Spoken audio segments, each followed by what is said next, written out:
අනේවරුකු වණක්කම් හැමෝටම සුබ දවසක්. හෂිපබා ටැමිල් ඇකඩමියකට ඔයාලා හැමෝම සාදරයෙන් පිළිගන්නවා. මම මේ channel එක කරන්න හිතුවේ ගොඩක්ම ටැමිල් බැරි කට්ටියට. එතකොට දෙමළ බැරි කට්ටියට තමයි මම මේ වීඩියෝස් දාන්නේ. ඒ කියන්නේ මුල ඉඳන් සරලවම දෙමළ ඉගෙන ගන්න කැමති අයට කියලා දෙනවා. ඒක නිසා මම හිතුවා ඔයගලන්ට YouTube එක හරහා ඉගෙන ගන්න ක්‍රමයක් හදලා දෙන්න. එතකොට මට පුළුවන් හැම වෙලාවකම මම වීඩියෝ එකක් අප්ලෝඩ් කරනවා. ඔයාලට ඒක බලලා ඉගෙන ගන්න පුළුවන් දන්නේ නැති හැමෝටම. එතකොට අපි අද මුලින්ම කරන්න හදන්නේ හෝඩිය. දෙමළ හෝඩිය නැතුව මුකුත්ම කරන්න බෑනේ. ඒක නිසා අපි මුලින්ම ඉගෙන ගන්න හදන්නේ දෙමළ හෝඩිය. දෙමළ හෝඩිය. දෙමළ හෝඩියට අපි දෙමළෙන් කියනවා තමිල් අරිච්චු වඩි. මොකද කියන්නේ? තමිල් අරිච්චු වඩි.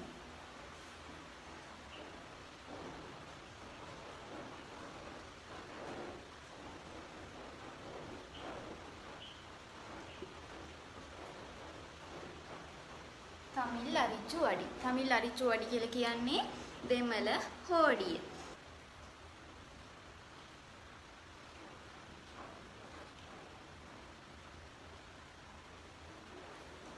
හරි. දෙමළ හෝඩියේ අකුරු කීයක් තියෙනවද? දැන් සිංහල හෝඩියේ නම් අකුරු 60ක් තියෙනවා. ඒ වගේ දෙමළ හෝඩියේ තියෙනවා ඉගෙන ගන්න අපිට අකුරු 247ක්. කීයක්ද? 247ක් තියෙනවා. සම්පූර්ණ හෝඩියේම අකුරු 247යි.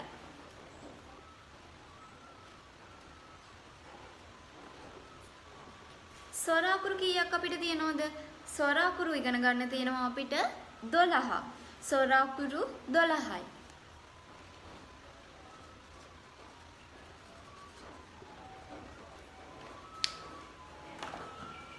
ඊළඟට ව්‍යංජන අකුරු තියෙනවා අපිට 18ක් ඉගෙන ගන්න.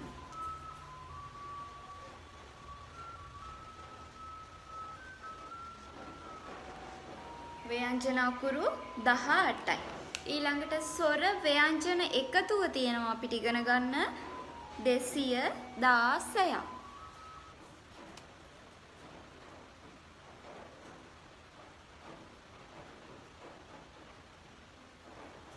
ඊළඟට අපිට තියෙනවා ආයුධ අකුර කියලා එකක්.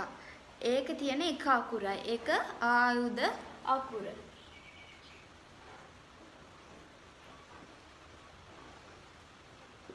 මේ ටික එකතු වෙලා තමයි මේ 247 හැදෙන්නේ. හරිද? එතකොට අපි බලමු මුලින්ම ස්වර අකුරු 12.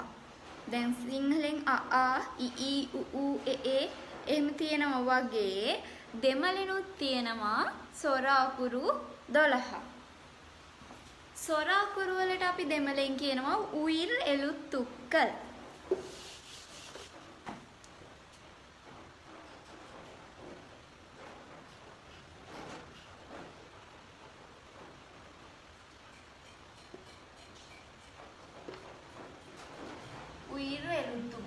ස්වර අකුරු 12යි. එතකොට අපි බලමු දැන් ස්වර අකුරු 12 මොනවද කියලා. පළවෙනි අකුර විදිහට අපිට ලියන්න පුළුවන් අයන්න. මේක ලියන හැටි බලා ගන්න.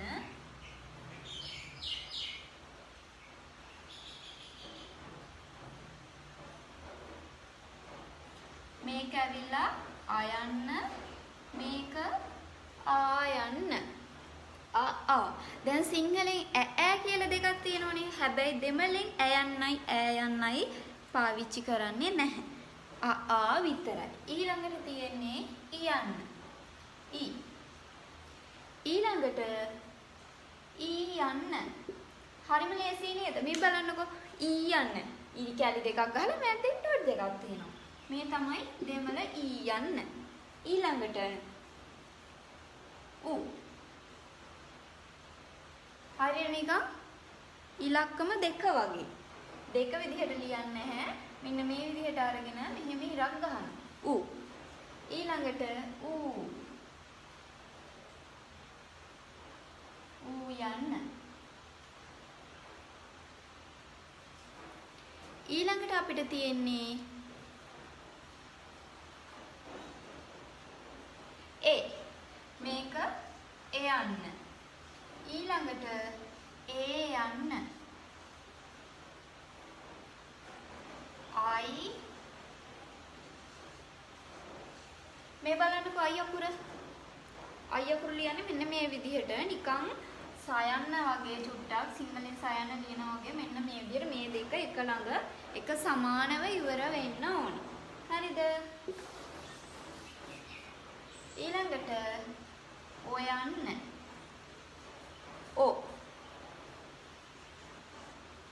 ඊළඟට තියෙනවා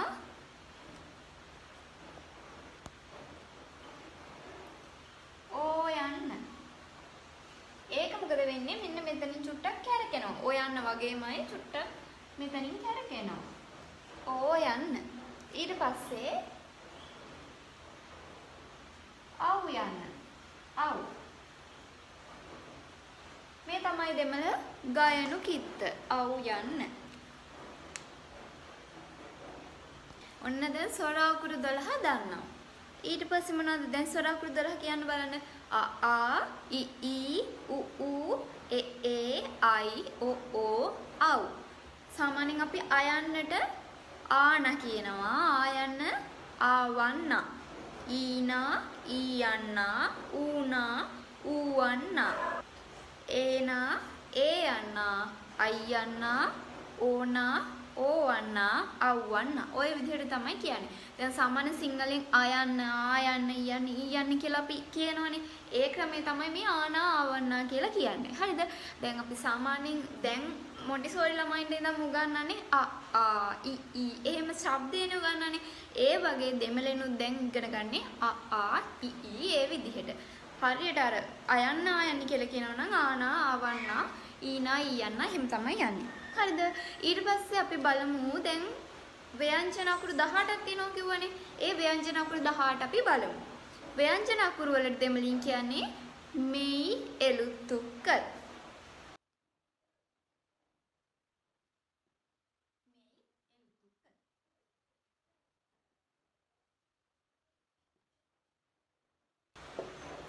ව්‍යංජන අකුරු කීයක් තියෙනවද? ව්‍යංජන අකුරු 18යි. දැන් අපි බලමු මේ ව්‍යංජන අකුරු 18 මොනවද කියලා.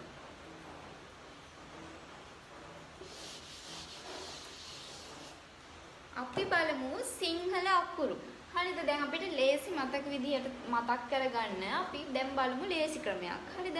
දැන් සිංහලෙන් ගත්තොත් මුලින්ම අපි කියන්නේ කචට තපර එහෙම කියනවන්නේ නේද? අන්න ඒ වගේ දෙමළෙනුත් හදාගන්න පුළුවන් අපිට කචට තපර කියලා. ක ච ට ත ප ර කචට තපර. හරිද?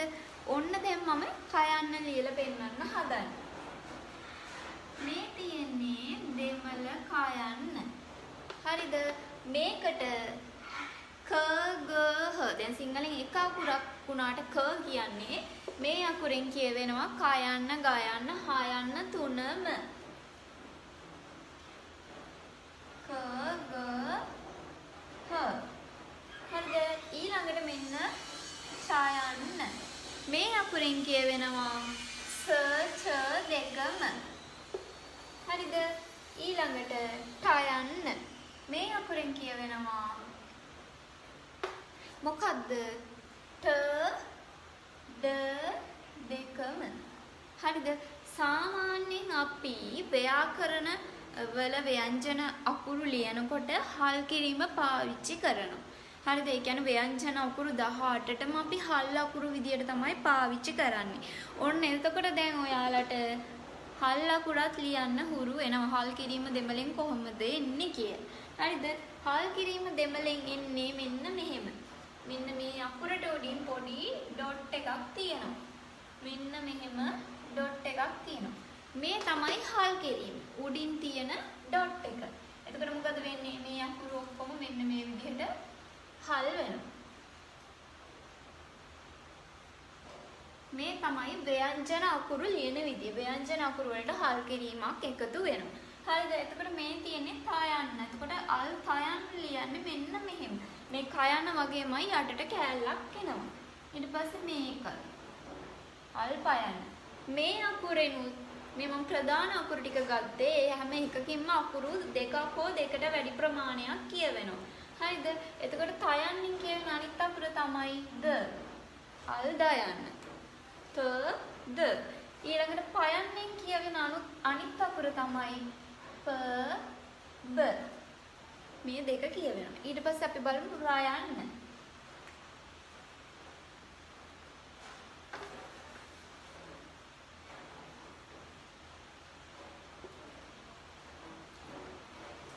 මේ තියෙන්නේ කචට තපර. රයනු දෙකක් තියෙනවා දෙමළෙන් අපිට ඉගෙන ගන්න. ඊගාව රයන නම් මම දෙන්නම්. මේ තියෙන්නේ ප්‍රධාන ටික විදිහට අපි ගන්න පුළුවන්. මේ කියන්නේ අකුරු සාමාන්‍යයෙන් මේ ටිකේම අකුරු දෙකක් හෝ දෙකකට වැඩියෙන් කියවෙනවා. මේ කයන ගත්තොත් ක ග හ. චයන ගත්තොත් ස ච. ටයන ගත්තොත් ට ඩ. තයන ගත්තොත් ත ද. පයන ගත්තොත් ප බ. මේ දෙකම කියවෙනවා. හරිද? එතකොට සිංහලෙන් එක රයන්නක් වුණාට දෙමළෙන් රයනු දෙකක් තියෙනවා. හරිද? හරි.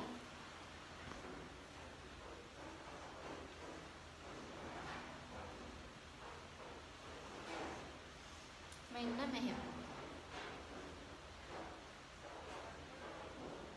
මෙහෙම ගත්තා. මෙහෙම ගහන්න පුළුවන්. හරිද? ඊගාවට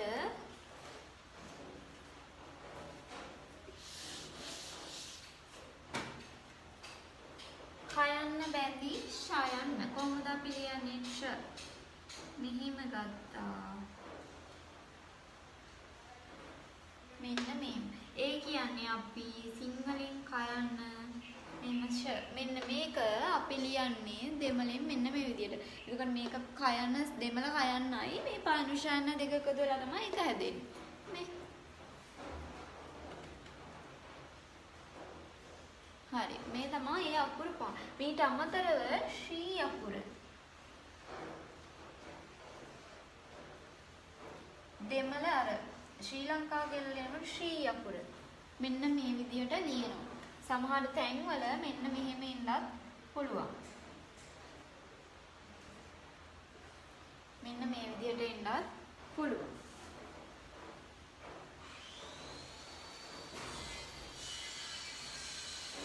හරි. එතකොට අපි අද මොනවද ඉගෙන ගත්තේ? ස්වර අකුරුයි, ව්‍යංජන අකුරුයි, ආයුධ අකුරයි, සංස්කෘත භාෂාවෙන් ආපු අකුරු ටිකයි අපි අද ඉගෙන ගත්තා. හරිද? එතකොට දැන් මේ ටික බලා ගන්න. මේ දෙමළ හෝඩිය මුලින්ම ඕනේනේ. මේ ටික පුළුවන් වුණාට පස්සේ පුළුවන් අපිට ඇලපිලි ස්පිලි ඉගෙන ගන්න. ඒ හින්දා මුලින්ම ඔන්න මගේ පළවෙනි පාඩම විදියට පළවෙනි වීඩියෝ එක විදියට අප්ලෝඩ් කරන්නේ ස්වර අකුරු, ව්‍යංජන අකුරු සහ ආයුධ අකුරු. තව සංස්කෘත භාෂාවෙන් අලුතෙන් ආපු අකුරු ටික. සාමාන්‍ය පාඩම් වල ඉස්කෝලවල ළමයින්ට මේ ටික උගන්වන්න තියෙන්නේ 7 වසරේදී. එතකොට ඉස්කෝලේ මේ වීඩියෝ එක බලනවා නම් 7 වසරට වැඩිය පොඩක් අඩු පන්ති වල ළමයි 1 වසර 2 වසර 3 වසර ඒ වගේ පොඩි ළමයි බලනවා නම් මේ බය වෙන්න එපා. මෙච්චර දෙයක් ඔයාලට ඉගෙන ගන්න නැහැ.